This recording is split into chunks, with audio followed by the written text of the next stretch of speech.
Hello and welcome to the Ice Guys. This is the show that takes you into the world of the National Hockey League. Every game, every day, from a betting perspective. With pro sports handicappers, Ian Cameron, Alex B. Smith, and various guests from the world of hockey and sports betting. And now, here's your host, Ian Cameron.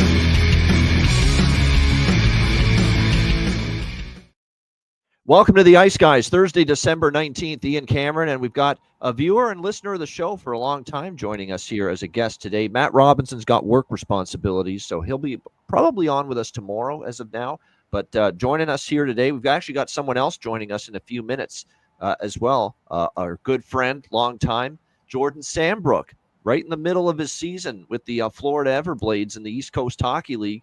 He's joining us. He wanted to come on one time before the end of the year on the Ice Guys show. So Jordan Sambrook will be joining us in a few moments as well on today's show. But we've got with us now, like I said, longtime viewer and listener, Mohammed Jama, joining us once again here on the Ice Guys. MJ, what's good? How are you? Not too bad, Ian. I've been checking out the show when I can, and I'm always impressed with the hit rate you guys have of a lot of the smaller markets, like the draws and the anytime goal scorers. And, it's not so much the niche markets, but you guys do a really good job of finding value in games. You know what I really appreciate about this show is you guys engage your listeners. Like I see a lot of people in the chat, you guys talk to them like your peers. And I think that's a big reason why you guys have the type of following you do. And also I think a key to your show is you guys don't talk in cliche. Like you don't give out empty axioms like, oh, this is an under team, let's go under. This is an over. Like you guys break the game down on a macro level, and I think people appreciate that. Very nice of you to say that. Kind words. Appreciate it very much. And by the way, no one sticks up for his Montreal Canadiens more than Mohammed here. No doubt about that. The few times when I'm a little too critical of them, he'll make sure to step up and say something about it. That, hey, take it easy. They're better than you think. Why don't we talk about them, since I don't believe they play tonight. No, they don't. They're off tonight, Montreal, but I know that's your team. Where do you make of where the Canadians are at right now? Obviously, they're coming off a great win against Buffalo, but everyone's beating the shit out of Buffalo. So how much do you read into that? But where do you see this team at right now? I think people like my buddies and stuff, they're all Oiler fans. Like I'm in Edmonton. I'm from Edmonton. I've always hated the Oilers. Fight about it all the time with my friend group. I'm sure you're beloved in that city, knowing that. Oh yeah. But I think people tend to think I'm higher on Montreal than I am. I just think I find myself kind of advocating for them just because people's perception of them is just way lower than it should be. I think they're a team that lacks defensive discipline and structure. Like as an example, so their penalty kill, they play a diamond, right?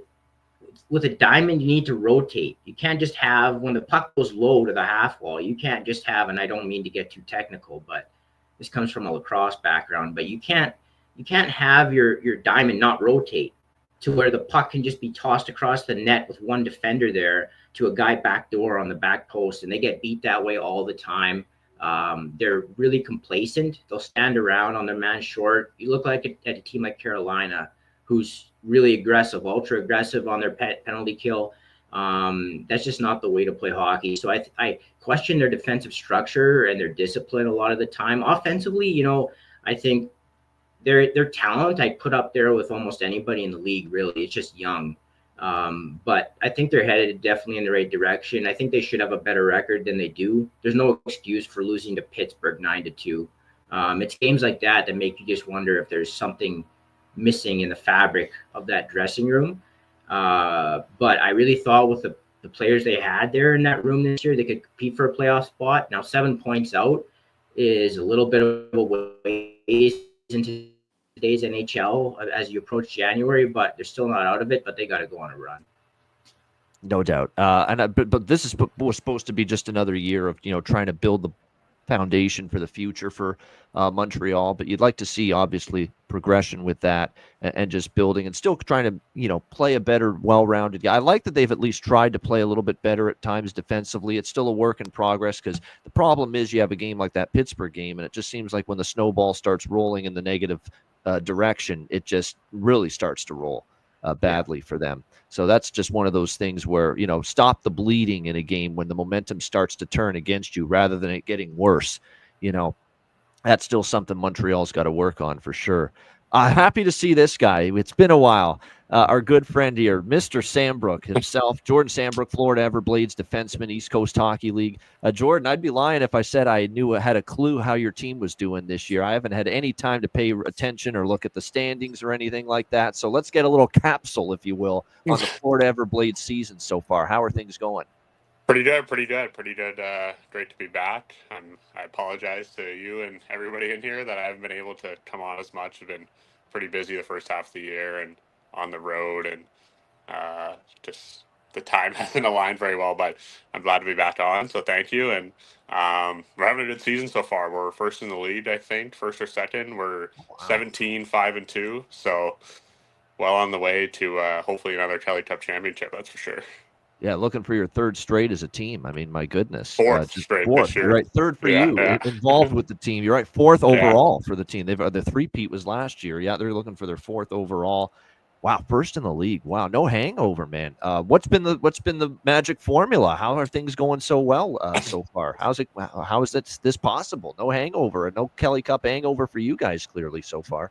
Not at all, no. We got a great group of guys this year. Some veteran guys, some young guys coming in, and everything's been clicking pretty good so far. It's just kind of the way I feel like our team is with the coaching staff and the management. They expect us to be prepared and show up every day, and it's just a great, like I said, great group of guys and great coaching staff, and they just instill in us that it's basically win or nothing here kind of thing. So we just all have a great mindset, and have had a great start to the year. So looking forward to keeping that going. No doubt. What a great start. Yeah, definitely wish you continued success. Great start to love to hear that.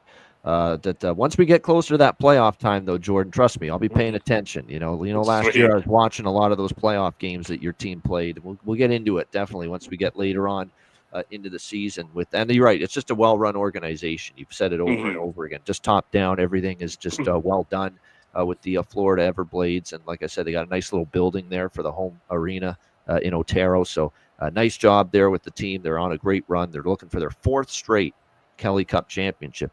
Sounds like off to a great start this season. We'll look back on last night quickly in the NHL. Detroit 6-4 win over Philadelphia. Hasn't been the same Samuel Ersson, quite honestly, since he returned from his injury. And I thought he'd be better in net than either Kolosov or Fedotov, and that's not, asking too much for him to be better than those two guys.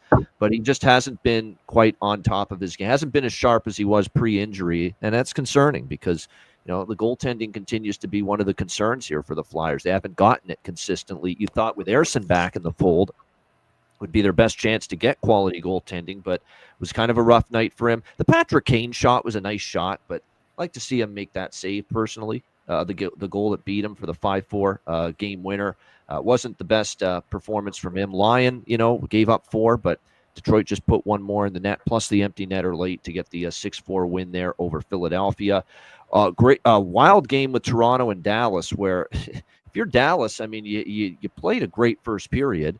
You were out shooting Toronto 20-4 at one point in that game, and you were up 2-1. You got Sam Steele scoring early in the game. You got Dodonov giving you the lead 2-1, and the turning point of the game was the save that Joe Woll made on Rope Hintz on a breakaway when the Stars were up 2-1. That completely changed the game from that point on, and then they go right down the ice, the Leafs. A beautiful saucer pass, Matthews to Nylander, and he roofs it over Ottinger to tie the game, and that's when the Leafs got their game going and started to dictate the terms after a really slow first, I would say, 20 to 24 minutes of that game. The Nylander tying goal after a huge stop from Joe Woll at the other end on Hintz was the turning point to me. And then just moments later, 16 seconds later, the moment of the night for me, bargain bin special of the night on the show, Jordan and Mohammed, for me, was one of them was Nick Robertson at plus 660 against obviously his brother on the other side, and Jason Robert, and he was the better Robertson. Did Jason play last night? Seriously, did he? I couldn't notice. I couldn't find him with a telescope on the ice last night. If I'm the parents Robertson there, I'd be thinking, Nick showed up to play tonight. I don't know about that other guy, Big Bro. my goodness. But Nick, Nick was all over the place. It's not just he scored that goal that beat Ottinger, and look, bad goal by Ottinger, but Robertson, it was a quick release. But he was all over the puck. He was physical. He was winning puck battles. He played with some dogged determination, and I didn't see a lot of that from the older Robertson on the other side. So, but Nick Robertson with a great goal. Bobby McMahon adds some insurance, 4-2 for Toronto there. And then Dallas made it interesting late, 4-3. Colin Black, I was actually, I put it on the Patreon card, Colin Blackwell goal prop, just because he was a former Leaf too briefly, and ended up, like I said, with the goal that made it 4-3, but then it was put away by Nylander into the empty net, 5-3. 39-19, and it's not like Dallas was horrible in that game. In fact, early they were great, but it was not one of Ottinger's better nights. He got pulled. DeSmith came in the third. Toronto was opportunistic. And then Toronto, when they got the lead, what I like about Toronto is they shut it down. And that's the difference in this Leafs team this year. They have not lost a game when they've led after 2 periods this year. They have been locking it down with a lead in the third period, and it's made all the difference in the world. No question about it. Is that true? Am I getting it wrong, Jonathan, that Nick is not younger than Jason? Maybe that's the case. He's the older one? Oh, my goodness. No, I think Jason's the older one. I always thought Jason was. I'm going to find that out right now. Jason Robertson is. Jason's a 99 and Nick. Yeah. Jason's older. Jason's older. Yeah, Jason's older. Yeah, that's what I thought. Nick's younger. Anyway, good win for Toronto, when it could have totally gone off the rails for them because they didn't have a good first period. But credit, 16. I knew it was undefeated with a lead after 2 periods. That's the difference. That's why if you're a Leaf fan with all this futility, all this 57 years of garbage, really, as a franchise, this is why you've suddenly got a little hope this year if you get into the playoffs, that now you know how to protect leads, you know how to bring games home when you have a lead in the third period, because you're showing it right now that when you get a lead, you're very difficult to beat. And again, undefeated when they have a lead after 2 periods. Florida, give them all the credit. Dead wrong here with Minnesota, but Florida with a 6-1 win there. I thought they'd be a little coming off the Edmonton barn burner. It would be a tough spot, but no tough spot at all. They were excellent last night, 6-1 win over the Minnesota Wild. They carried the play, especially in the last 2 periods of that game. And it was a great performance overall from the Florida Panthers last night, 6-1 over a very good Minnesota team. Vancouver loses in overtime to Utah 3-2. They kind of hit the wall late in that game, but credit to Utah battling back, tying it, and then winning in overtime by a score of 3-2 over the Vancouver Canucks there. And Anaheim, we did say Eric Comrie, history of giving up at least 3 goals, and good for me as someone that had Anaheim team total over there in that game. And they get a 3-2 win over the Winnipeg Jets and spoil the back end of that Mums trip back-to-back for the Winnipeg Jets, with the Moms joining them in the 2 games here this week, back-to-back, San Jose and Anaheim. So nice win, though, for the Ducks. Took advantage of, no Hellebuck, but that's what you're supposed to do, and a team that's on a back-to-back, and Anaheim certainly did that. And it was a 3-2 victory for Anaheim. And they got that game-winning goal in the dying seconds, a terrible turnover. Troy Terry pounced on it for the game winner for the Anaheim Ducks. Mohammed, any thoughts you have on what we saw Wednesday night? I watched so I trade for a living. So I work for a sports book. And so I had a bunch of games on, and I was, adjusting lines and things like that. And I was watching the Detroit-Philadelphia game, and there was absolutely nothing going on in that game. Like, you could hear a pin drop in the arena. Little Caesars Arena was dead quiet, very low event game. And it just felt like every opportunity that there was for a goal, a goal took place in that game. I think that was the most phony over of the night for sure. As a whole, I thought the slate was high scoring early, lower scoring late, which I thought was a little interesting. Vancouver, we'll get to them a little later, but they're really struggling to generate. I looked last night when I was kind of doing some prep for the show, and Vancouver's last in the league in expected goals. Like, who would have ever thought that? I think Pettersson struggling the way he has really damaged their top 6. I think that obviously Miller being out for as long as he had been doesn't help either.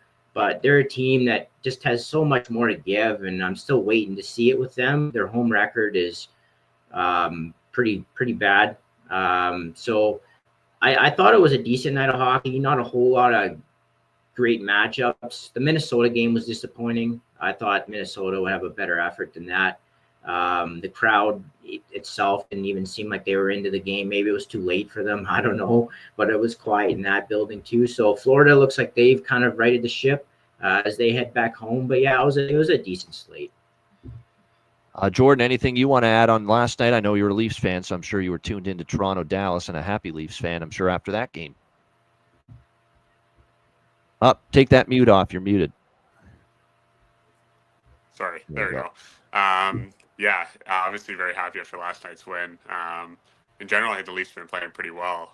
Like you were mentioning there, it's you can kind of see the little bit of differences in this year versus Leafs teams in the past. And yeah, last night obviously when we had our team Christmas party, so I didn't see the full game.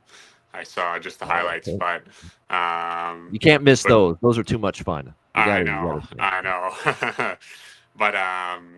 But yeah, they're playing well, and like you said, as a Leafs fan, it's great to see, and something that they can hopefully sustain for the season and playoffs. Yeah, that's exactly what your hope is. That what we're seeing now in the regular season is something that, hey, you're figuring out now how to play when you have a lead in the third period. Show it now when it counts, right? Right. In April and beyond. Show that Florida Everblades way of playing in the playoffs. That's what you got to do. Because I've seen you guys protect leads, and Toronto needs some of that now in the Stanley Cup playoffs. All right, let's get into Thursday's slate. It's a big one, 9 games. We'll start with New Jersey and Columbus. Devils minus 225 road favorite, 6.5 the total here in this game. Columbus returning home after considering the fact they got Tampa off a road trip in Tampa the other night. I expected the Columbus side to be a little bit better. Credit to them, though. They were down quickly in that game, and they battled back. They made it interesting, but they did fall short 5-3 to the Tampa Bay Lightning, their 5th loss in a row. See if they can bounce back here at home. Won't be easy. New Jersey's won 3 in a row coming into this game. Devils have owned this series 6-1 in the last 7 meetings versus the Columbus Blue Jackets. We've got Merzlikins confirmed in net here for the Jackets in this game. I believe it's going to be Jake Allen here for New Jersey. I don't know if it's been confirmed yet, but there was some talk that Sheldon Keefe was going to give Allen this start, and it is indeed confirmed. Jake Allen in net for the New Jersey Devils. I'm on the Devils team total over here. I just feel like Columbus, you look at this defensive play, and that's still the issue. It's been the issue predominantly for the last few years. They've given up 5, 4, 4, and 5 in 4 of their last 5 games. New Jersey should be able, in my opinion, to get 4 goals here. So I like that team total for New Jersey over 3.5 minus 128. I like the full game over too. So I think Allen in net instead of Markstrom means that could open the door for a little offensive surge push from the Jackets. If you look at Columbus on home ice, they've obviously had a decent amount of ability to score. I mean, you're looking at their recent home games where they've played a little bit better. They have 3 goals scored in their home game against Anaheim. They only got 1 against Washington. Washington, pretty good defensive team. They scored 3 against Philly at home, 5 against Calgary at home, 6 against Pittsburgh at home. So there's definitely been better offensive production from this Jackets team on home ice. So I'm going to go with the Devils team total over, but also the full game over. I would look at I was leaning first period over, but New Jersey is on a first period under streak right now. So I don't want to go against that. So for that reason, I'm only on the full game over here tonight with this game. Mohammed, anything you like here? Devils, Jackets. The Devils are a team that's really playing towards the under. I really wanted to take an over here. They've allowed, in their last 7 games, they've only allowed 12 combined goals, which is just ridiculous. Like, I don't think many people would associate New Jersey with that type of hockey, but that's what they've become under Keefe. I know Leaf fans would be able to attest to the fact that under his tutelage, like last couple of seasons, they really became a lower event team that really kind of played tighter, structured hockey. You saw it a lot in the playoffs last year against Boston. Tons of 2-0, 2-1, 3-1 games. That's sort of what New Jersey has been of late. So I couldn't get to the over. I think you're probably on the right track with the New Jersey team total over if you want to go that route. But Columbus does have pretty stark home road splits. They're a much better home team. They score more at home, so maybe that does get your full game over. But just with the way New Jersey's defended of late, I can't take anything here. I think they're overpriced because Columbus does win games at home. So I don't know if you needed action on this game, maybe like an SGP of like New Jersey to win with a couple of guys to get a point, something like that. But I don't really have much here. I think the line is too slanted to New Jersey to play them. Oh, no question about that. I mean, certainly that's and I know you watch the show a lot in the past, MJ. I always talk about if I like a bigger favorite in some fashion, I'll go team total route as opposed to the money line, and that's exactly what I'm doing here with New Jersey. I'd never in a million years lay 225. I don't even love the regulation price all that much, especially when you factor in Columbus has been better at home. But it's funny, you could counter that and say New Jersey's been a lot better on the road. We got both teams in their better home road split, quite honestly, because the New Jersey Devils are 12-4 on the road this year, and here's Columbus. They're better at home, 8-4-3. So the Devils have been better on the road. Columbus has been better at home. So interesting to see how this plays out. But like I said, I just got a feeling Columbus does chip in. I know Devils have really played good, tight defense the last 3 games. They've all won, but Columbus does score more at home. And with Allen in net, I think they got the chance to maybe find the back of the net, which is why I like that full game over in addition to the Devils getting it to 4 goals, which they've done, by the way, in a lot of these recent head-to-head games. It's another thing I've noticed. Each of the last 4 head-to-head meetings, New Jersey 6-4-4. So they've scored 4 goals in 3 straight games head-to-head versus Columbus. Jordan, what are you thinking here, New Jersey, Columbus? I think I'm with you. I like New Jersey in this game. I just think they're too good of a team all around. Even with Jake Allen in net tonight, I mean, he's a solidified goaltender. He's not like a guy that just got called up or a young guy, things like that. So with their offense and, only allowing, 12 goals in the last 7 games or so, I think they're just too good to lose kind of a matchup like this. So I think they'll take the win tonight. If you want to take Devils money line in some form, that's the way to do it. Perlo's got a great combo bet there. That's the way to do it. Devils money line and over 5.5, and you get the total down to 5.5 at plus 130. I can sign off on that. That's definitely the way you'd go about it if you like the Devils at money line in some form. All right, next up, we've got St. Louis and Tampa Bay. Tampa Bay minus 220, home favorites, 6 the total here in this game. You look at this Lightning team; they're playing really well. Credit to them because you're coming off a great Western Canadian road trip, 3-1. You come back home, you play Columbus, and it could be flat spot city. And no, you come out and you're up 1-0, and you're up 4-0 in the second period. Then they kind of took their foot off the gas pedal. But to start that game as well as they did was impressive. They're 5-1 in their last 6 games, which has been impressive. They are starting to rely on the power play again, though. And I'm not trying to badmouth this team as far as 5-on-5 even strength play is concerned. But, once again, this is a Tampa team that's kind of living on the power play again. 5 power play goals in their last 3 games coming into tonight. Now, again, they're playing really good hockey, 5-1 entering this game. St. Louis has definitely cooled off a little bit. The Montgomery Magic, the Monty Magic, which was there clearly when he first took over. They got on that great run. Suddenly just 2-4, the St. Louis Blues in their last 6 games. They're coming off a 4-1 home loss to New Jersey in their last game. We'll see how they fare here tonight against Tampa Bay. But I just got a feeling here tonight with this game, Tampa Bay playing great hockey. But, they got the home win against Columbus in their return home. Now they're settled in. You got the distractions of Christmas coming up with it next week, the holidays. You're rolling. There's not a great sense of urgency. And don't look now, but look what the next couple of games are for the Tampa Bay Lightning before the Christmas break, before the Christmas shutdown. Oh, yeah, back-to-back with the Florida Panthers.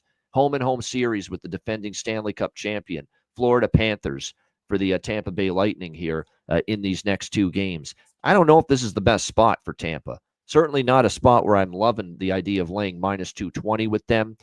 The thing we have to recognize with St. Louis is most of their winning and success under Montgomery has been on the road as an underdog, like when they beat the Rangers, like when they beat the Devils, like when they beat the Winnipeg Jets. Calgary, they were a slight dog. They won that game. Vancouver, they were a road underdog. They won that game. The only 2 times they've lost as a road dog were at Dallas in overtime, their last road dog spot. And, of course, there was a game against Edmonton as well that they lost 4-2. And they were competitive, really, in both of those games. So, We've got Vasilevsky projected but not confirmed yet. It makes me think the door might be open to see Johansson tonight. And John Cooper's done this before. We go this long and this close to game time on game day, and we don't have Vasilevsky confirmed. It sometimes means that Johansson's going to get the start, not Vasi. Now, I'm not saying that's going to happen for sure, but it's definitely something to keep an eye on here in this game. I'm taking a shot with the Blues here. Plus 185, plus 190 in some spots, plus 195, believe it or not, at a couple books as well. I don't think it's the worst spot in the world to take a shot against Tampa tonight. With the Florida games on tap and St. Louis now talking the right way about we got to, bury our chances now, shoot the puck a little bit more. They don't like that they shots on goal against New Jersey. And all the talk is they've been working to fix that. So I think they're live in this game. Don't know. Obviously, maybe they don't win, but I think they're going to push Tampa Bay tonight. And at this price, plus 195, I think they're worth a look. Series history has been kind of trending over long term, 6-4.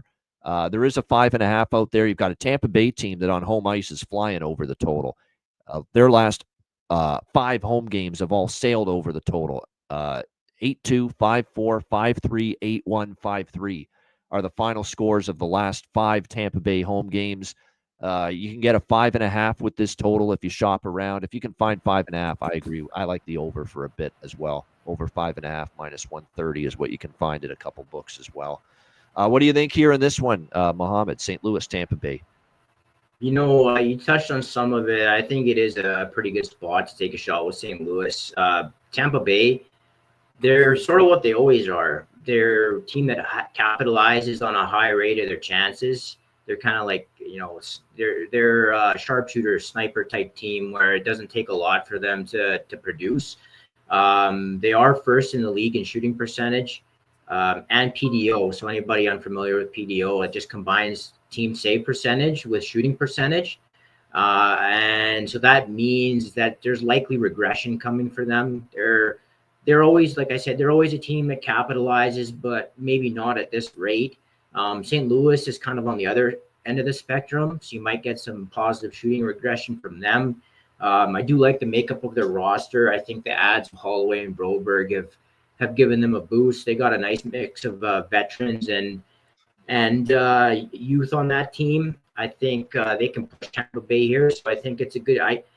I think Tampa should probably be sitting in the 150 range, minus 150, not like up above 200. Like 220 is ridiculous to me. This is the NHL. Like, just look at the standings. Like, when you incorporate OTLs and everything like that, like, all these teams are not that far off of one another in terms of their records. So I think you got to be pretty insane to lay that type of price with Tampa Bay. I think you take a shot with St. Louis or you leave the game alone. All right, I agree. I think it's a nice. It sets up nicely tonight for the St. Louis Blues. Doesn't mean they're going to win, but I think at this price it's worth a shot. Jordan, how are you feeling here? Blues, Lightning. I'm going to go more Tampa Bay, I think, tonight. I think it's going to be a close game. As you said, they haven't confirmed the goalie yet, but apparently it is going to be Vasilevsky. Oh, it is? Okay. In the chat. Okay. More than likely. Yeah. I mean, I guess that helps Tampa even more. But just with them, they got Hedman back a couple games ago after a couple games off there. And I don't know, they seem to be playing pretty well. And your boy Gensel's been playing pretty well this year. I know you liked him a lot at the start of the season. So, and them at home, as you said, it's a different time as a player. You're looking forward to the holiday break and being at home. And I don't know, I just get the feeling that St. Louis might be a little bit checked out and looking forward to a couple days off maybe. But who knows? We'll see. It'll be a close game, but I'm going to go Tampa. All right, Tampa Bay for Jordan here. Yeah, as far as this game, like I said, it's an interesting. I like Mitchell Chaffee and Connor Geekie as some value props for Tampa. They've both kind of chipped in a little bit of late. Now, all my Dylan Holloway cooled off a little bit. Obviously, we were riding the goal props for him for a bit. It looks like Buchnevich, Kyrou obviously has been really strong even during the losses that they've had recently. He's on a 5-game goal streak. Now you're not getting bargain bin prices with Jordan Kyrou, but you got to admit he is definitely playing at a very high level right now for the Blues. No fault taking him maybe for a goal prop. All right, LA, Philadelphia, Kings. minus 160 road favorites, 5.5 the total. Back-to-back for the Flyers after a loss in Detroit last night. By the way, they are 1-4 on a back-to-back this year, the Philadelphia Flyers. The LA Kings coming off a 3-2 loss to the Pittsburgh Penguins. That's why I didn't love taking LA the other night against Pittsburgh. I kind of felt that spot, maybe that the Penguins could snap up and get them, and they did. But this team off a loss has been just phenomenal. Their last 10 tries off a loss, the LA Kings are 9-1. 9-1 in their last 10 games off a loss, and obviously that's the case here after losing to the Penguins the other night. You know, Philadelphia is going to go to Kolosov here in net on the back-to-back, and I've talked all year, I don't really love their goaltending from either of the guys not named Ersson, even though Ersson hasn't been the same since he's been back from injury, but I'm not a big fan of either Alexei Kolosov or Ivan Fedotov and how they've played. It looks like Trevor Moore is out for the LA Kings tonight. Darcy Kemper is confirmed in net. Very interesting thing about the LA Kings is their team total in this game is over 3 at minus 125. I did sprinkle on that. A lot of their recent games off a loss, the Kings, even though they're not a great offensive team, they have scored 3 goals minimum in a majority of these games when they were beaten in the previous games. So I think the LA team total over 3 minus 125, just a little bit of a better option to go with the Kings rather than the minus 160. Regulation you could go with as well. I certainly lean in the Kings direction. I sprinkled on the team total at 3 minus 125, but just a small bet. I have nothing really super strong in this game, Kings and Flyers. Flyers haven't been good enough on a back-to-back, and like I said, their goaltending to me is kind of letting them down right now, and proof of that was last night. And then Kolosov and Fedotov all year have been kind of rough for them. It's been a struggle. What do you think here in this one, MJ? LA, Philadelphia. You know, I especially with Philadelphia coming off the back-to-back, I really do like LA. I wish the price was a little better, but I mean, obviously all that's baked in. If you look at LA, they're a bit of a sleeping giant. They are number 1 in expected goal differential, number 1 in high danger chances conceded by a landslide. Like the next closest team's given up like 7 or 8 more high danger chances. They're number 2 in goal percentage, so that's just their sheer goal for and against differential, and they're number 5 in Corsi. So this team is just playing well all over the ice. They suppress other teams' chances. They generate a lot. A lot of people don't realize how much they do generate. They're still like 11th in chances generated. So I think that if you're going to play this game, you got to take LA in regulation. Philadelphia is a team I saw live here in Edmonton early in the year, and they just lack some offensive punch, offensive creativity, jam. They work hard, and Tortorella teams always bring it. So they're not going to be pushed over here at home, but I just think LA is going to be too much, especially off the loss. If LA had won in Pittsburgh, I would like this a lot less, but I think you can go with LA in regulation and be fine here. And I know, like, I left a comment in one of your videos, and it was the night that LA beat New Jersey or played New Jersey, and they thought I was saying to take LA in the game, and I was like, no, I said it's not a good spot for them. But people always want to sort of make LA into this team that's just kind of run-of-the-mill average, and they're really not. If you really watch them play, and I think we got to talk about Anze Kopitar. Like, that guy is unbelievable. Like, he's timeless. I think that fine wine, better with age. Yeah, timeless. Like, it's the best word to describe him. And he's so, like, if there's one player that I could meet, a pro athlete that I'd want to meet, it would be him, just because I think he carries himself so well. You can tell the guys in that room have so much respect for him. Anybody that's gone through that organization speaks so highly of him. So it's really nice to see him having the season he's had. And I think they're a team to watch out for moving forward.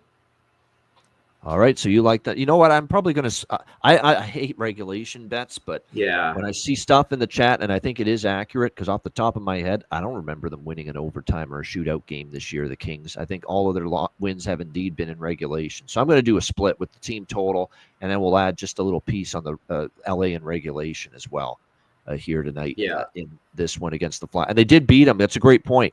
Last year, Kings in Philadelphia also caught the Flyers on the second night of a back-to-back, and they beat them 5-0, shut them out in that game as well. So, yeah, regulation, we'll add that. Plus 105 at Pinnacle. Good price. So we'll split between that and the team total over 3 with the LA Kings here tonight. Jordan, what do you think here, Kings Flyers? I'm liking the Kings as well. I'm liking the way that, they got this youth movement coming up with, LaFerriere and Quentin Byfield. Brant Clark is looking good on the point there. I think he's running the power play for them. So I just like the way they're kind of clicking with them. And as you guys talked about, Kopitar obviously playing some great hockey at, the age he's at now. And can't forget guys like Trevor Moore and all this. So I just like the way they're really playing together. And Philadelphia always going to put up a good fight. But on a back-to-back, it's tough. And I just like LA in this game. I just think they're the better team. You know why they've survived Drew Doughty's injury? Because Mikey Anderson's taken a huge step forward. I really like what I'm seeing here from him. Vladislav Gavrikov, didn't kind of up and down last year, but they knew they were getting a pretty sturdy defenseman from Columbus. He's been much better. Edmondson's been a great pickup, physical, steady, keeps it simple in his zone. And Brant Clark is going to be good, really good in this league for a long time to come. But no one's talking about Jordan Spence. I think this guy is very underrated on this blue line. He's been very solid for them throughout the course of the season. He's got +5, ± rating. He doesn't give you a ton of offense, yet that being said, he has gotten up 4 points in the last 7 games for the Kings, but I think his development has also been a big deal. So all of a sudden you see this blue line where you think, well, without Drew Doughty, but a lot of these defensemen have really picked their game up and developed. And, development's part. Why is Buffalo stunted every year from getting better? The players aren't developing well enough. Yeah, it's an interesting thing with Buffalo. You have Rasmus Dahlin. You bring in Tage Thompson. You draft Owen Power on all these great first-round picks, and yet these guys really haven't gotten, especially Power. He really hasn't gotten really all that much better.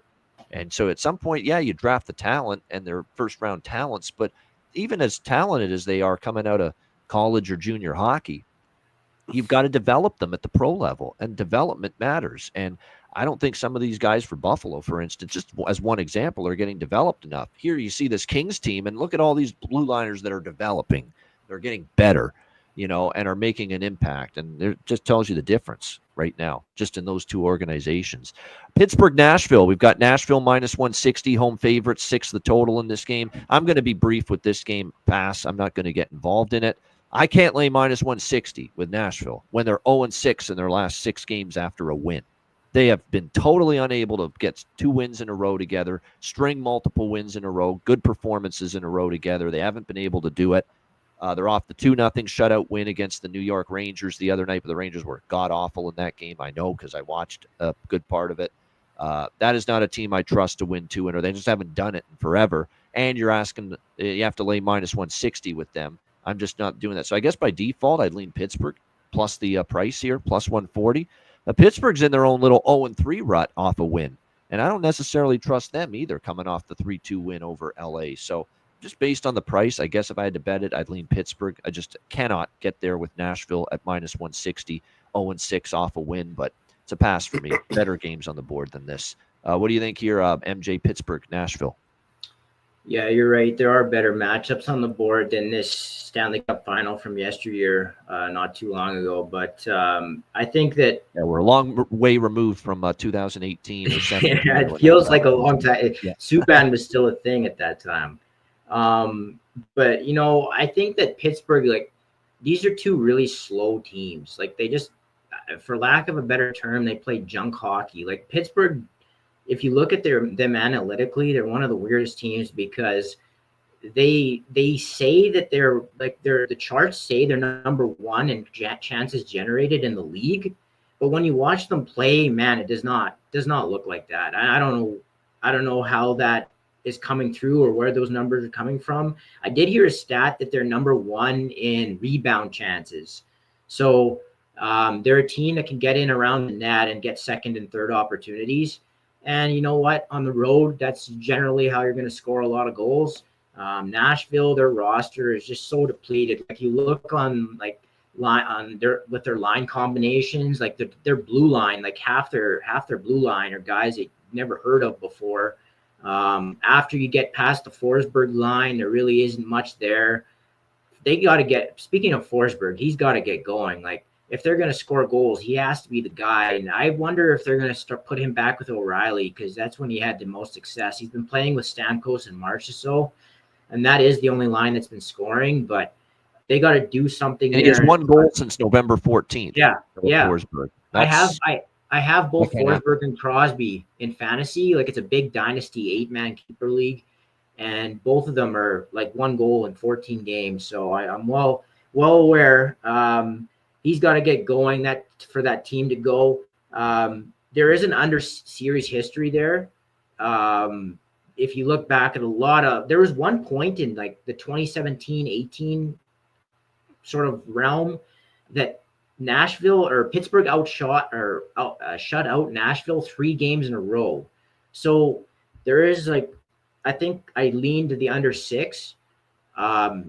But I would caution people in today's NHL, I really would advocate, I'd recommend for people to watch the first 5 minutes of a game, especially if you like an under.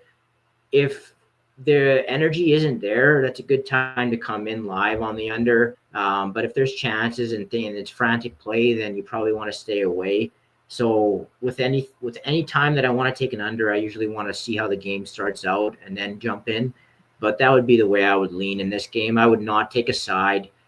The value's on Pittsburgh, but I can't play them. No, I don't blame you. It's a tough game. The under kind of does make sense, though. Pittsburgh hasn't been the over machine as of late that they were earlier in the year. It's probably a Jari versus Saros matchup here in this game. Saros projected. Jari is confirmed for Pittsburgh. So, yeah, the under, I could see it in this game. 2 teams that offensively, a little bit challenged of late.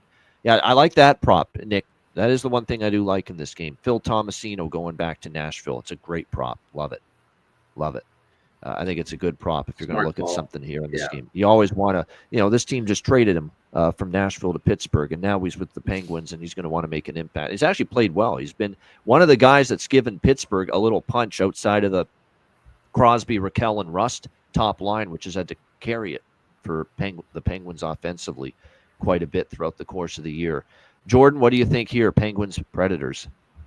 Yeah, I agree. It's kind of like a toss-up to me. I feel like everybody's kind of having that moment where it's when are the Predators going to get going? Like, they got the roster. I know they're kind of depleted and all that, but look at this forward group with Stamkos, O'Reilly, Marchessault, Forsberg, etc. It's like this. You just have that feeling that this team's going to get going at one point or another. I know they haven't really performed like that, but I don't know. I think maybe tonight's the night. Who knows? But I think they had a good opportunity to win tonight. And to kind of go back on that last thing about when you're talking about the Buffalo defensemen, just want to throw in these guys gotta learn how to defend as a guy that's kind of been through it and kind of knows the process. And you step out of college, step out of junior, and these guys can put up points, put up 50 points in college. These guys put up 60 plus points in junior. But when they get to, whatever pro level, I've seen it at our level, I've seen it at the NHL level. If you can't defend, you're going to get cooked by the other team's forwards and other team's offense. So I think that's the biggest thing for a defenseman, especially a young defenseman stepping into the league. They got to learn how to defend first, because as a top defenseman, you're going to be playing 20 plus minutes a night. You're going to be in the D zone some points or another. So that's one thing to kind of keep an eye on for those guys, and hopefully they can learn because they're great players. So that's a good point. Excellent points. You're right. Development, matters, and certainly defensively, you got to have it. You got to have structure and the ability to do that. And if not, you're going to pay the price for it. By the way, Matt Robinson in the chat mentioned Turcotte in the last game, LA, for a goal prop. I think it's worth a look. He's on the top line.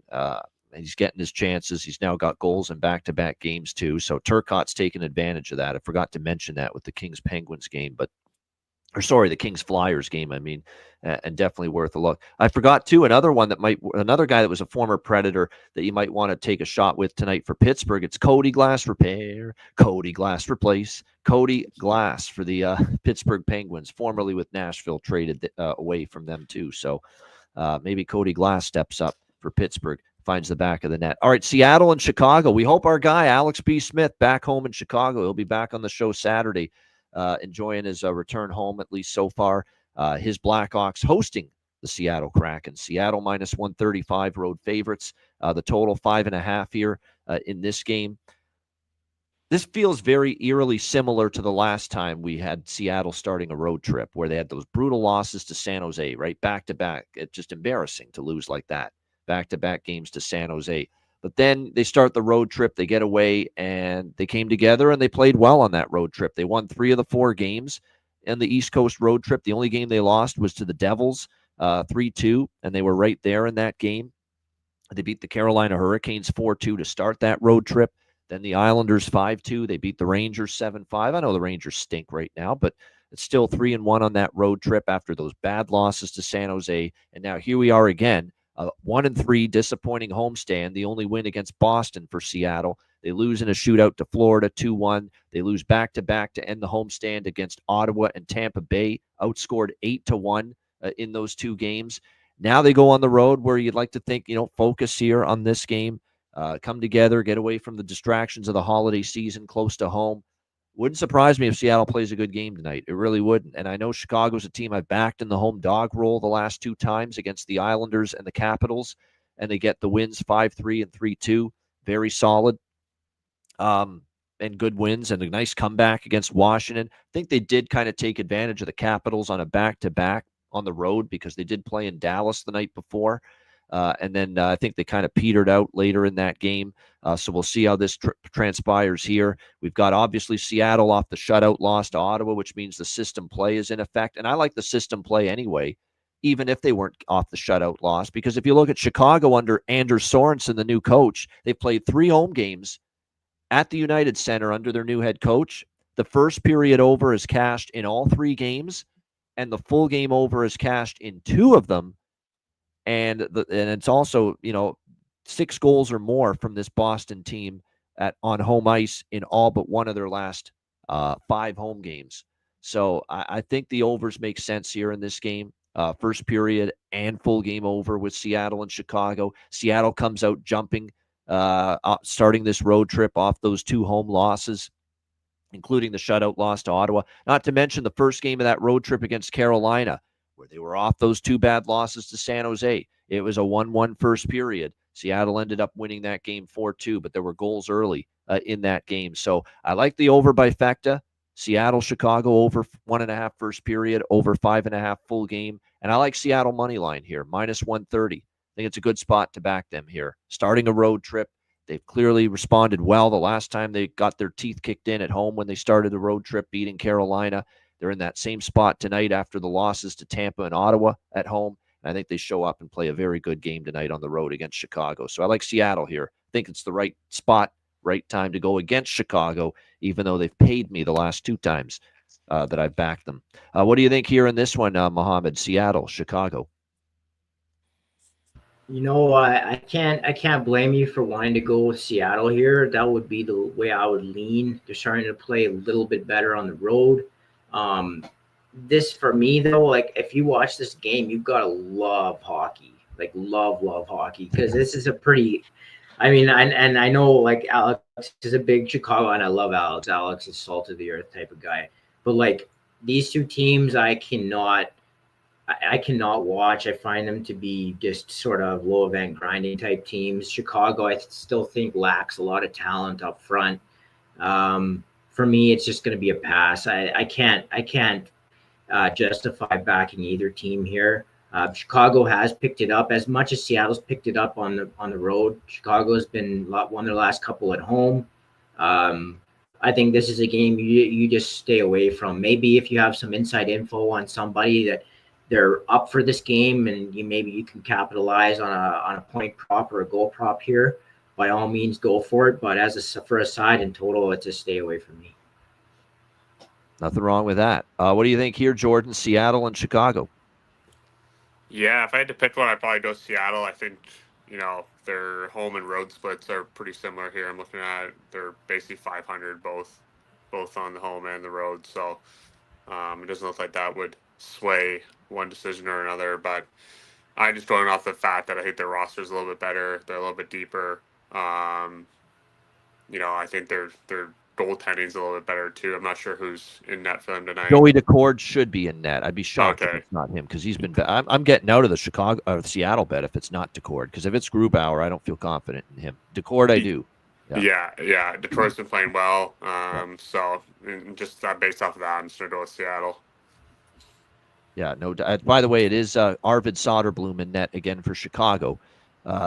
Peter Mrazek's off the injured list. He was activated, but I guess they don't want to start him and rush him into the net just yet. But it's a really good spot, I think, for Seattle. It is, and it's hopefully a question of just can they get it done. But it certainly sets up well for them, in my opinion, here tonight. Yeah, as far as the props go, for Chicago, Donato's on the top line. He scored the other night. I still am taking a shot with Frank, the tank there, Nazer, on the second line, centering that line. And then for Seattle, talked about how Shane Wright's been a little bit better. They got shut out. Nobody scored, obviously, last game, but Wright and Bjorkstrand and maybe Stevenson. We talked about them last game. That may be worth a look here tonight. All right, Ottawa, Calgary. Ottawa minus 130 road favorites, 5.5 the total. This is a ride 'em team for me. I'm on Ottawa again. I've been on Ottawa a bunch lately. Took a shot with them as a big dog at Carolina. Cashed with them against Seattle in their 3-0 shutout win. Linus Ullmark's dialed in. And it's not just all him. The team defense has been playing sturdier, tighter, stronger of late, no doubt. And it is a heater, and he is dialed, like I said, Linus Ullmark. 7-0-1. He's won 6 straight starts. He's given up a grand total of 5 goals in those 6 starts. Linus Ullmark as well. And Calgary, after that red-hot start to the year on home ice at the Saddle Dome, suddenly they've lost, I believe, 3 of their last 4 home games. They blow the game against Boston the other night, lose in overtime. They, of course, get drubbed by Tampa in overtime. They did have the shutout win against Florida as well, but there's a Calgary team that they're leveling off. They've been awful on the road, and I think it was just a matter of time that, the numbers look good at home early on, but we're starting to see chinks in the armor. The defensive game is starting to unravel, and Dan Vladar's in net. I don't think nearly as highly of him at the moment as I do Dustin Wolf for the Calgary Flames, and we're going to get Vladar tonight, so we're going to keep riding this Ottawa team. They've circled this road trip. They've talked about it for several days, saying this is going to make or break our season. If we want to be a playoff team, we've got to come together and put a good foot forward here on this road trip, and they're certainly off to a great start. When you beat Carolina and Seattle and you shut them out, both games, you're doing something right. And Ullmark is probably as good as anybody in net, I would say, the last week or two with the way he's played. So Ottawa, for me, minus 130, back on the Senators again. What do you think here, Mohammed? Ottawa, Calgary. Yeah. I think that Ottawa really has changed their identity under Travis Green. Almost said Trent Green, former NFL quarterback. One sport. Travis. No, but they've really hatcheted down. They're playing really tight. Their penalty kill and Calgary's penalty kill both are a little weak. So I saw a couple of comments about an over. Might be a sneaky look at a 5.5, as well as Ottawa's played defensively and as well as Ullmark has played in net. But I look at this game and both teams you can see why it's 5.5, because both teams are actually inside the top 10 and suppressing high danger chances.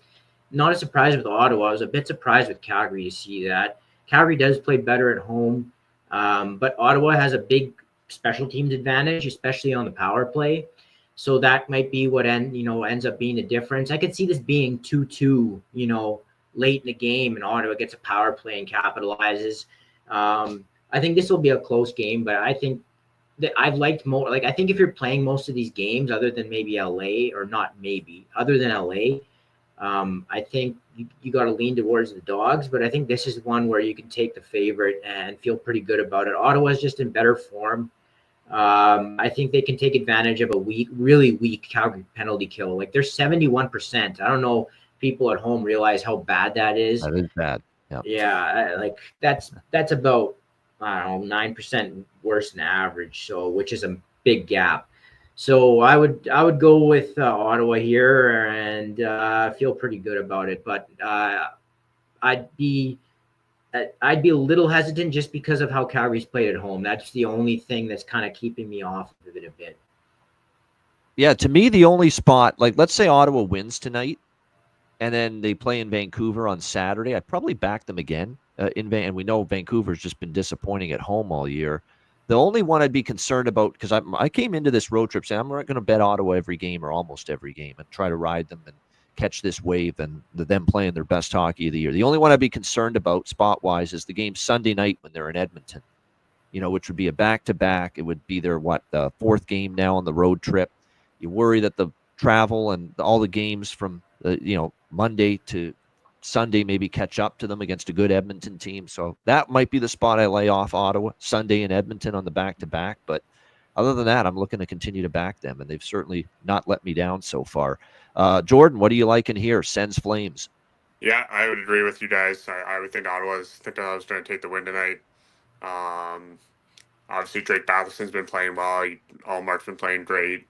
Guys like Stützle, I feel like you haven't heard much about him, but I feel like he's been, having a solid year. And to never look around, Brady Tkachuk, maybe got that little inner. Brady Tkachuk's been playing possessed lately. It also helps when your captain is leading the way, and the general leads, the troops will follow. And his engaged, passionate play on the ice has made a difference and in rallying Ottawa here lately.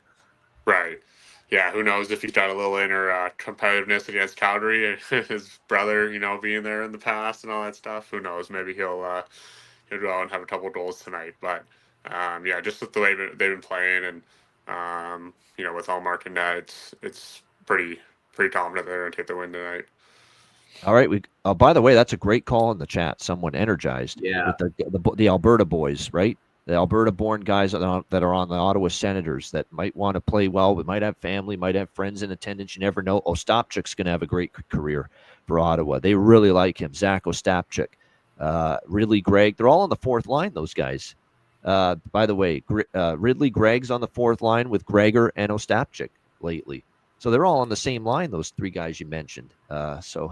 I was going to point that, Ian, I was just going to point that exact same comment out.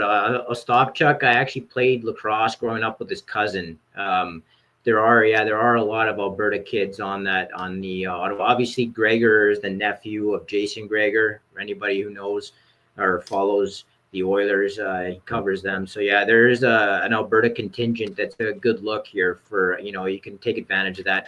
It amazes me because you guys do a lot with props on this show. It truly amazes me how often guys that are playing their former team or going home end up getting on the board in some form. It's incredible, really. Like if you think about just the flat odds for a game for a guy to score in, way lower than what it ends up being in terms of guys actually hitting those. So it's incredible.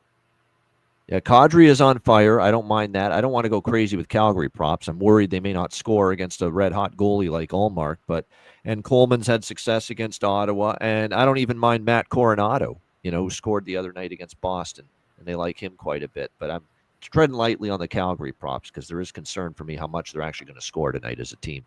All right, Boston-Edmonton. We got the Oilers minus 180 home favorites, 6 the total in this game. So, again, coming off the Florida-Edmonton game, it was a phenomenal game Monday night. My first thought was, I kind of want to fade Florida at the next game, and I kind of want to fade Edmonton the next game. Well, fade Florida did not go well last night as they beat Minnesota 6-1, because I thought coming off that just barn burner of a game between the Panthers and Oilers, maybe Florida's a little flat off their game, and they couldn't have been further from the truth. Meanwhile, here you look at this Edmonton spot. Yeah, they're off that game too, but they're off a loss in that game, 6-5. So I'm a little less interested in fading Edmonton tonight as opposed to Florida last night, and especially seeing it didn't work well with Florida last night. Boston, meanwhile, a credit to them after 2 pretty brutal games to start the road trip against Winnipeg and Seattle. They've turned it around, 5-1 win against Vancouver, a comeback, 4-3 win in overtime against Calgary in their last game. So that's good to see that.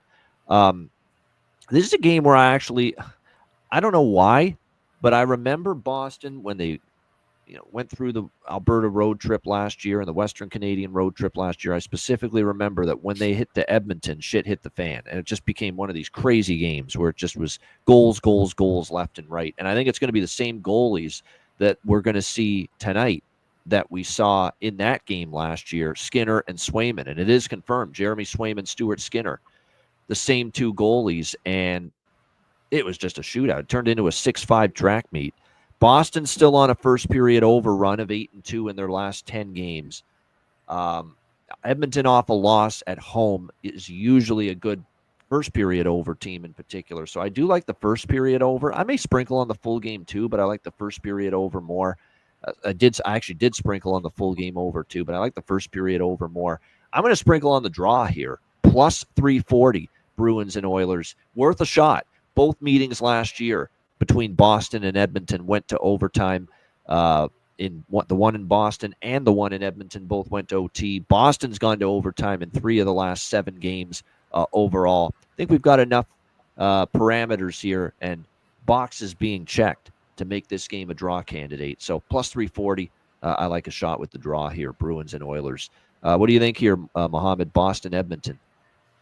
Yeah, I think these are two teams that I question both teams' speed on. Like, I know obviously McDavid, guy can skate like the wind, but they do find ways to generate chances. So I think an angle towards the over might be a good look. Edmonton, just on a macro level for a second, I think that the roster changes or lack of changes that they made are really are gonna eventually, like at the start of the year, they were evident, not so much right now, but I think come playoff time, they will be again, where they lost so much team speed with McLeod and Fogle and Broberg and Holloway that they've had to sort of adapt and start, play a little bit of a different game. And it took them some time. They're back in sort of their rhythm right now. When Edmonton's clicking, they're specialty teams driven. Very good penalty kill, very good power play. And you've seen that again with them.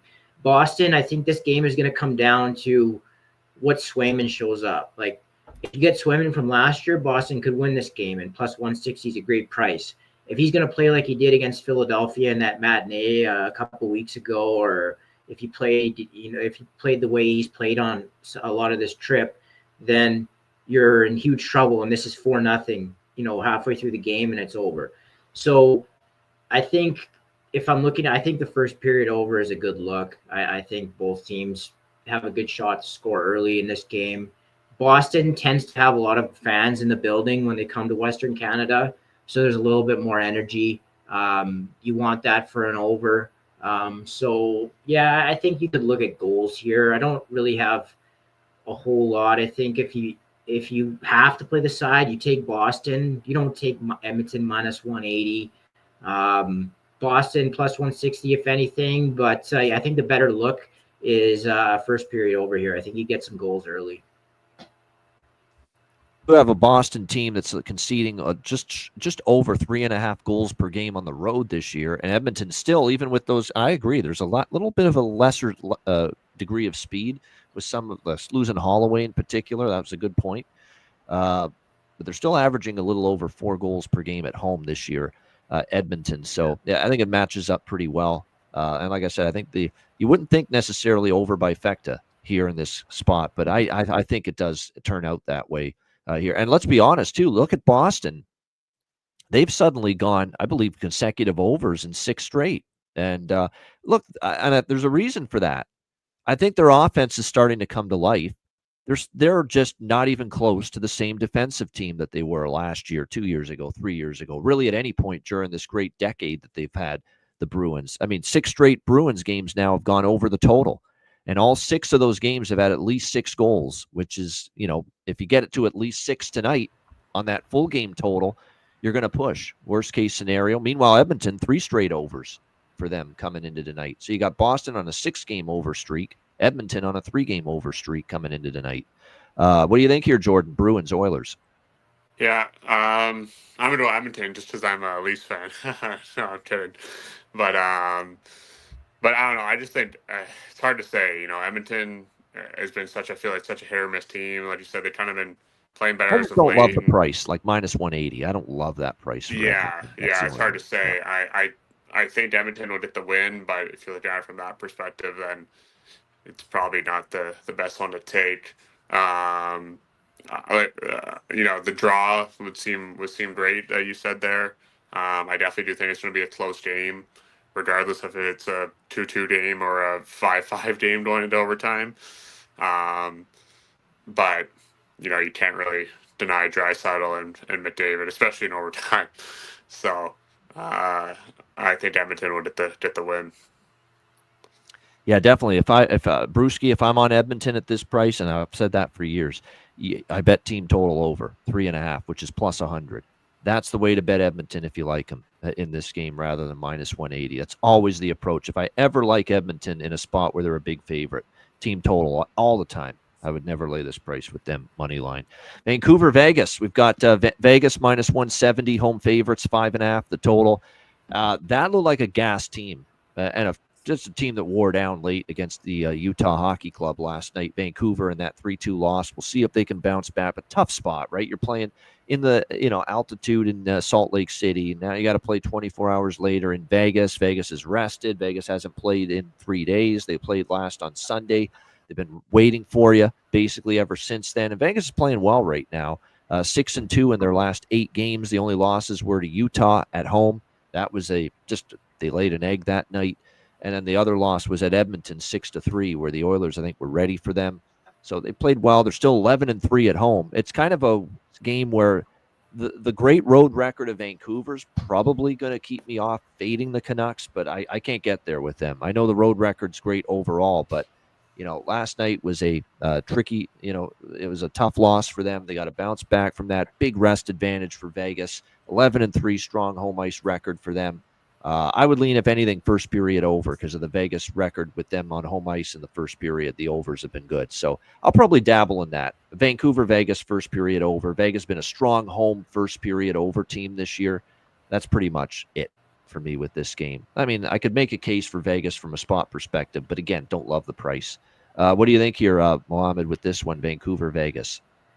Yeah, this is another game where I feel priced out. You would have to look at Vegas here because of the spot with Vancouver coming off that OT loss at altitude in Utah last night. And like I was touching on earlier in the show, like their top 6 is just in disarray. Like really the only guy that's been impressive this year so far has been the new addition to Brusque. Like Pettersson has been struggling. Miller had missed a ton of time. So I think they're still trying to find it. I was surprised to see Vegas is 26th in the league. I wasn't all that impressed with them, but I was still surprised to see that they're 26th in the league in expected goal differential. They're giving up a lot. They're giving up a lot of slot shots. They don't seem to play with the same like heaviness and energy to their game as they have in past years. This is a bit of a different team. You lose some of that grit with guys like Marchessault and some of the guys they had in the past up front. So now they're more about Hurdle and Dorofeev, and guys just play a different type of game. So I think that if you're looking at this game, maybe you can, because of the way that Vegas has given up some chances, maybe you can look at a Vancouver team total over, just because I don't trust them to win this game. They might wear out in the third period. But you could probably get a decent price on a 2.5. I haven't looked at it, but because I don't really have much in this game. But if I was going to look at anything, I would think, hey, like top -110, -120, not right. A bad price for that. Yeah, total over. Yeah. If I was going to look at anything, that's what I would look at, because Tocchet is a guy that can inspire and motivate. So I think that maybe they can get a couple or a few tonight and get over that team total. But that's all I would do in this game. And another thing, Aiden Hill is in net for Vegas. I think we're going to see Kevin Lankinen back. He's had the illness this week, but he's been cleared. He's off the injured/illness list, if you will. And of course, we saw Demko last night start against Utah. So I believe Lankinen's available, and if he is, I expect him to start here tonight. And don't forget about his great road record. It's been absolutely exceptional the way he's played on the road. But that's keeping me off Vegas. But I don't love this spot for Vancouver. That's what's keeping me off. Certainly taking It's keeping me off taking Vegas as Vancouver's road record in Lankinen on the road, but this is not a great spot coming off the Utah game for Vancouver tonight either. What do you think here in this one, Jordan, with Vancouver and Vegas? I would agree. Yeah, it's tough to go back to back, especially with that travel and with a team that's rested that didn't have a back to back. And obviously, both teams kind of have good splits in terms of their road and home record and in their spot here. But Vegas at home, I feel like that building's just so hard to play in, and like I said, just coming off the bat to bat for Vancouver, it's going to be tough. If they get an early one, they'll be able to kind of hold on to it or at least be in the game. But my prediction definitely is Vegas will get the win. All right. Next up, our last game of this Thursday slate: Colorado and San Jose. What a storyline we got here! Colorado minus 260, road favorite, 6.5 the total. The two goalies traded for each other between these two teams just recently. Alexander Georgiev sent from Colorado to San Jose, and of course Mackenzie Blackwood sent from San Jose to Colorado. And here they are. It is confirmed they are facing off against one another tonight. Mackenzie Blackwood with his new team, the Colorado Avalanche, and Alexander Georgiev with his new team, the San Jose Sharks. So makes for an interesting matchup here between these two teams. We've got San Jose off back-to-back home losses to the Winnipeg Jets and the Utah Hockey Club. 4-3 identical losses in those games. One thing I have noticed with San Jose, and it's been a recent pattern in their home games, they are not defending well on home ice, and it's almost like they're trying to put on a show. It's almost like they're trying to, with Celebrini and Will Smith and all this great young talent they've got up front, it's almost like they're just trying to focus on score, and I'm not seeing them back check well enough, defend hard enough, defend well enough. They're leaving their goalies out to dry a little bit too much, and look, it was bad enough when you were trying to leave a goalie like Blackwood, who's actually been pretty solid this year, hanging out to dry.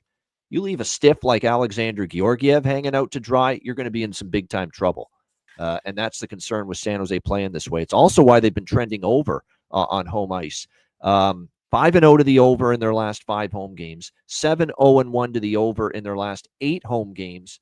They're just playing on kind of an up and down pace, and they're just trying to outscore their opponent every single night. And I don't like the way their game defensively is trending right now, especially on home ice. Meanwhile, you got Colorado. They're coming off a 3-1 loss against Vancouver on Monday night. It was actually a really solid game from the Canucks. Remember, Tocchet called them out after the game before that. They needed a better start. Some guys need to get emotionally invested, and credit to Vancouver. They came out much better, and Colorado was at the receiving end of that with a 3-1 loss against Vancouver. The one thing I've known about Colorado for years with, the McKinnon, Rantanen, and Makar, core on this team is that it's not very often that they either get shut out or they only score 1 goal in a game. So I really wanted to go back and look and see, how did Colorado do this year in games previously where they've either been shut out or they've been only given up 1 goal. Well, they got shut out by Winnipeg on November the 7th. Next game, they scored 6 against a very good Carolina team. Later on, we saw them only score 1 goal in a loss to Edmonton. The very next game, they bounced back. They scored 5, and they beat Buffalo 5-4. Just a week ago, they lose to Utah and only score 1 goal, 4-1. They score 5 goals the next game and beat Nashville 5-2. So we have 3 examples this year of Colorado scoring, either being shut out or scoring only 1 goal. And in the next game, they've scored 6, 5, and 5 in those games. And now they get to play this San Jose defense and Georgiev in net. And you can talk all you want how Georgiev wants this one. He's not good enough to get it, in my opinion. Blackwood is the guy that's going to benefit from this change of scenery. You're going to take Georgiev with a solid, competent team in front of him and now put him behind a San Jose team that's not defending well at home. That's a very young team, very inexperienced, very green.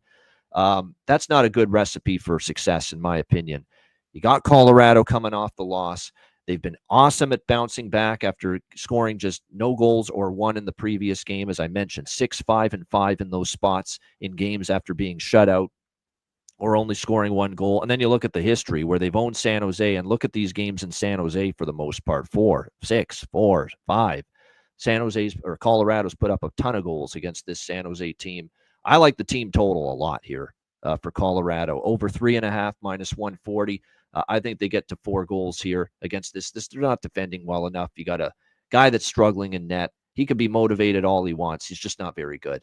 And Colorado has been very good in these situations as far as bouncing back when they've been shut down offensively in the previous game. Again, those 3 examples I gave you where Colorado has scored 1 goal or less, and they've scored 6, 5, and 5 in those in the next game after being held to 1 or less. So I really like Avs team total over 3.5, and I'm going to ride the San Jose home trend over as well, over 6.5 for me as well at minus 105. I know they're going to be motivated to play well, these 2 goalies. I do have confidence Blackwood playing pretty well. Georgiev, not so much. Mohammed, what do you think here? Colorado, San Jose. You're muted. My bad. I knew it would happen once. I wish we could place bets on what was going to happen on this show because I knew you would love this angle, and I'm right there with you. Like, if you look at San Jose, they are the worst team in the league in terms of conceding high danger chances. You're right, at home, they tend to play a lot higher scoring games than they do on the road. And the Avs, despite some of their struggles at times this year, are still 6th in the league in expected goals for, and they're a lot healthier than they've been. So I do really like the team total on the Avs here. And the other angle that I like is, like, before this game, like, do you think McKinnon and Rantanen and Makar and Lehkonen are sitting in the dressing room being like, guys, are we really going to let, like, Georgiev go San Jose and beat us? Like, they shoot on this guy in practice all the time. Like, I know Jordan probably can attest to this. Like, like, it's more of an advantage. There's going to be a very stink feeling in the dressing room if they lose, and let's say they lose 4-1 to Georgiev and San Jose tonight. That's going to be a bitter pill. They're not going to. I've heard they're not a big fan of this guy. So and you pick up things in practice. Just this guy couldn't stop a beach ball for us. We're going to let him shut us down. Oh, fuck no. That ain't happening. Not on our watch. That's what I would say. Yeah. I would be shocked. I would be shocked if Colorado doesn't get at least 4 in this game. So I do think that's a great way to look at it if you're a little worried about San Jose contributing. That would be my favorite play in this game. Would be Colorado team total over 3.5. If you want to get aggressive, maybe you can go with 4.5 at like plus 165. But yeah, the 3.5 just is a great number. I think that you can go with that. I think Colorado wins this game. They do it by margin, and they bounce back after getting shut out by Vancouver. Yeah, I like that we can get below minus 150. I was thinking the team total would either be 4.5 or it would be 3.5, really heavily juiced, like minus 180. But to be able to only get minus 140 on it, I do like that here in this particular game. So there's no doubt, and it's why I like the over 6.5 too. In this game, because San Jose can score, and they've done that consistently here on home ice, but they give up too. So goals as well. So that's why I like that full game over here as well with the Avs and the Sharks. There are a lot of good props in this game. I agree with that. Kovalenko's a former Av that's now playing for San Jose. That's not a bad option. I've talked about Ross Colton quite a bit, the way he's played for the Colorado Avalanche. But yeah, Kovalenko I think is worth a look here tonight for San Jose to find the back of the net. Obviously, Celebrini, Toffoli's played pretty good lately as well. Zetterlund, has been that was a nice get for them from New Jersey. Fabian Zetterlund for San Jose. So, like I said, interesting to see how this plays out. But like I said, Colorado has just been money in the bank in these spots where they've been scoring, where they've either been shut out or they've scored only 1 goal the previous game, and they've been just rock solid at lighting it up offensively the next game in those situations. Jordan, what do you think here? Colorado, San Jose. Yeah, I would, think the same thing, but I don't know. I have a weird feeling that San Jose's going to get the win tonight. I would agree that it's hockey, man. It's hockey. Anything can happen. Yeah. Colorado, obviously, I think they're obviously got the better team, and with the guys that they have, and obviously the numbers say otherwise. But I don't know. Nobody listened to me, but I just have a feeling that San Jose at least didn't keep it close. We'll see, but I think they're going to keep it close. 5-4 Colorado. Give me that. I'll be happy. Yeah. 5-4 Colorado. Yeah, that'll be good. Or even 4-3 Colorado. I'll be happy. Yeah. Team, as long as they score 4 goals, and that's the thing. We're banking on the offense here. Blackwood is he's feeling the stress a little bit playing against one of his old teams. But to me, at the moment, if you're looking at the current form of these two respective goalies playing against their old team tonight, the current form is not even close right now. Blackwood is really, for the first time in his career, he's shown me that he's turning a corner. He's getting better. And he's actually had a very solid season. I mean, we can't even compare. Here's the thing with these two the goalies. I'm going to point out the stats. And I know Jonathan Davis likes Colorado first period over with San Jose, or the teams with Georgiev and net have been awful in the first period. So I might even add that first period puck line here on Colorado, knowing how bad Georgiev teams, when he's been in net, have been in the first period this season. But Blackwood's got a 2.91 goals against average, 912 save percentage. Majority of those games playing for this San Jose team that's still young, inexperienced, and way below average on defense. And then you compare that to Georgiev, 3.4 goals against average, 873 save percentage, and he spent most of the year playing on a much better team. So, that's the problem here. And trusting Georgiev, you can be motivated all you want. Are you good enough? I guess we'll find out tonight. I don't think so he is. All right, good stuff. Shout out to everyone in the chat. Hit the like button.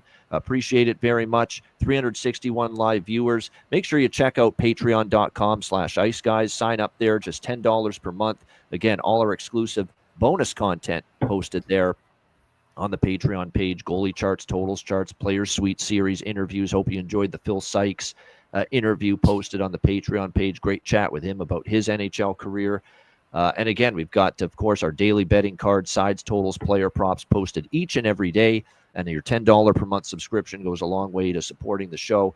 $10 per month. Make sure you sign up. Patreon.com/iceguys, just $10 per month. And check out the Ice Guys store as well. Get your gear and your merch every day at iceguys.myspreadsshop.com. All right, get ready. Bargain bin special of the night and best bets coming up to wrap up the show in a moment, right after we hear from our great Ice Guys sponsors.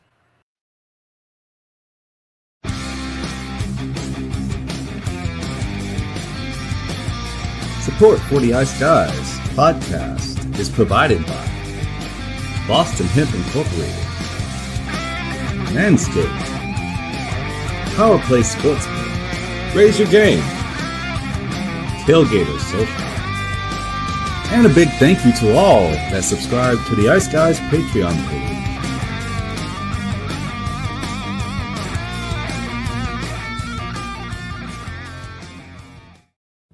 Everyone loves a perfect pair. Bacon and eggs. Thunder and lightning. Mario and Luigi. A hot dog with fries. Ian and Alex B. That's right. Everyone loves a perfect pair. So why not pair up your game nights with Boston Hemp? From exotic flower to concentrates and edible products. You'd be hard-pressed to find a better pairing than Boston Hemp and hockey. Check them out today at bostonhempinc.com. That's bostonhempinc.com. Boston Hemp Incorporated, the official smoke sponsor of the Ice Guys. Void where prohibited by law. Not available outside of the United States. Must be 21 or over to obtain products. Check your local regulations to see if Boston Hemp is available in your area. All right, shout out to all our great sponsors, including Boston Hemp Inc. 20% off all orders on the website using the promo code ICEGUYS at bostonhempinc.com. All right, bargain bin special of the night. I know both of our guests here today aren't regulars on the show. Jordan occasionally drops in, and Mohammed, we're having him in here for today and tomorrow on the show, so maybe they weren't prepared for bargain bin special or had something in mind, but it's okay to pass if you prefer, but if you got something, and what it is, of course, a prop, anything plus 300 or better player prop that you like on the board tonight. Mohammed, we'll start with you. Is there anything you want to go with for bargain bin special? Yeah, I thought about this. And full disclosure, I don't ever bet goal props, so it's not something that I'm accustomed to. But hopefully, some of that Matt Robinson and Alex B and some of your luck can rub off on me here. I know we can get some Stefan Nason type role here, but I'm gonna go with Nikolai Kovalenko. I think I was looking at the start of the show and it was mentioned in the chat too. He's playing with Celebrini tonight, plus 550. I think I've got to take a shot with him. So we'll go with Kovalenko at plus 550. Yeah, plus 570 even at a couple of books. So there you go. A great price. Even though I like Colorado to score 4, I think San Jose is going to get on the board. And I think Nikolai Kovalenko is a good candidate for San Jose. So that is a prop I like. A plus 570 as well. Nikolai Kovalenko for San Jose against his former team, the Colorado Avalanche, for bargain bin special of the night.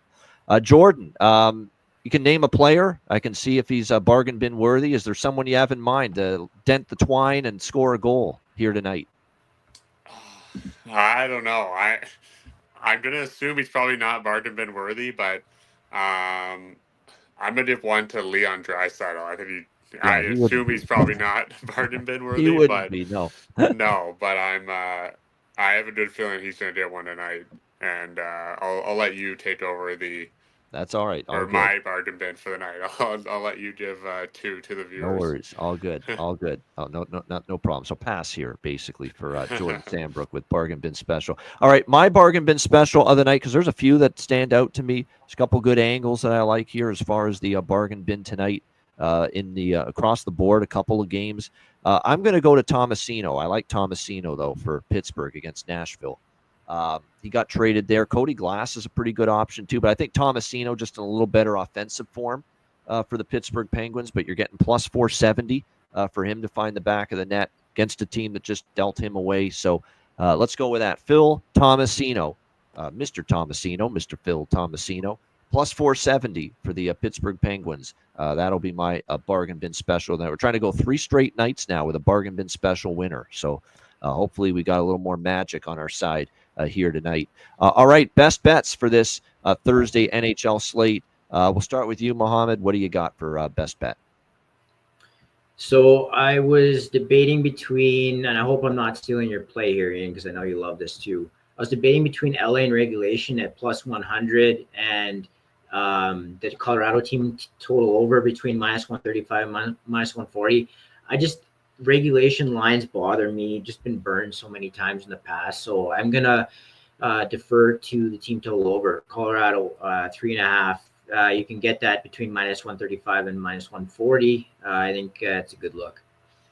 All right, good stuff there. Like it.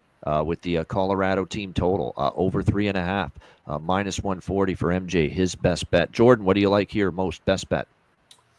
I'm going to stick the same with Draisaitl. Is there, like I said, I'm not allowed to bet on hockey or anything, but is there like a point over under for Draisaitl? I don't know what it would be, but we'll go with Leon to score a goal. How about that? Yeah, okay. We'll go with that. That's plus what I like. Yeah. Their props are good. Their power play is really good, and I just think that, he's almost a lot to get one every night. So we'll go with that. And as we mentioned, Boston giving up 3.5 road goals per game this season on average, and their penalty kill has totally fallen off compared to the past. So there you go. Leon Draisaitl, Edmonton, plus 145 for Jordan with his best bet. My best bet, I'm giving you 2. I can't decide between these two, quite honestly, these two sides, but I like them both equally. We got a couple of road favorites, and I'm going to use both for best bet. One of these better cash, or if I go 0 for 2 for best bets with this little slump, I'm going to not be happy. It's time to bust the slump. I think it's a good chance we go 2-0 with these. I like them both. Give me the Seattle Kraken minus 130 against Chicago. Great spot, I think, to back them. And we're also rocking and rolling with the red-hot Ottawa Senators, and it is now confirmed Linus Ullmark is in net for them tonight, minus 126 against Calgary. So there you have it. 2 road favorites tonight to get it done. Seattle, minus 130 against Chicago. Ottawa, minus 126 against Calgary. Best bets here for this Thursday NHL card. Shout out to everyone in the chat. Appreciate it very much. Hit the like button on the way out. Jordan, before we wrap up, just want to give you the floor to say a few words, but we thank you for dropping in. I know you wanted to be on one time before the end of the year. Merry Christmas. Happy holidays. Of course, newly engaged. It was awesome to see you and your now fiance over the summer at the Blue Jays game. That was fun when you were in Toronto. So all the best to both of you. And we'll check in with you in the new year. We'll get you on the show again, certainly in the new year. Sweet. Awesome. Yeah. Thank you so much for having me on. And I'll definitely be back and excited to see everyone again. And I saw people in the chat asked a few questions earlier. One was, Did I play with McDavid? No, I didn't play with McDavid. He left the year I came to Erie. And another one was... That's good. They remember that you have the Erie Otters connection. That means when you were talking and mentioning that all these times, they've been paying attention. Yeah. Exactly. No, I'm glad everybody asked the questions now. And the other one was, did I play for the Red Wings? I did not. I was drafted by the Red Wings, but they didn't sign me, so I never ended up playing with them. Went to a few camps, but just to answer that other question there. But yeah, thank you for having me on. I really appreciate it. There you have it. Always welcome. One of our great Ice Guys fan members, our extended player family, if you will. We got a lot of people: Danny DeKaiser, Eddie Lack, go on, Jay Rosehill, go on down the list, and Jordan Sambrook, one of our many extended Ice Guys family members, if you will, that join us on the show. And by the way, Carter Hutton's one of those people, and we may be getting him on for maybe not the daily live show because he's got lots of media he's doing these days, but we might be able to get him on this show for a bonus player suite interview in the new year with former NHL netminder Carter Hutton. So be on the lookout for that potentially in the new year for the Patreon members. We might have a player suite interview show with Carter Hutton coming up in the new year. Great stuff. Jordan, great job. Mohammed, great job. Mohammed, we'll see you again, obviously, tomorrow for the show. A reminder, the Ice Guys is live 7 days a week, Tuesday to Friday, 2 p.m. Eastern, Saturday and Sunday and Monday, noon Eastern. If you can't watch the show live, download the Ice Guys podcast in audio form on all major podcast platforms: Google Podcasts, Apple Podcasts, Spotify, Stitcher, iHeartRadio, Amazon Music, and more. Download the Ice Guys podcast when you can't watch the show live. For Mohammed Jama, Jordan Sambrook, I'm Ian Cameron. Have a great Thursday night. Enjoy the games and good luck. And we will be back with you tomorrow on Friday at 2 p.m. Eastern for another edition of the Ice Guys.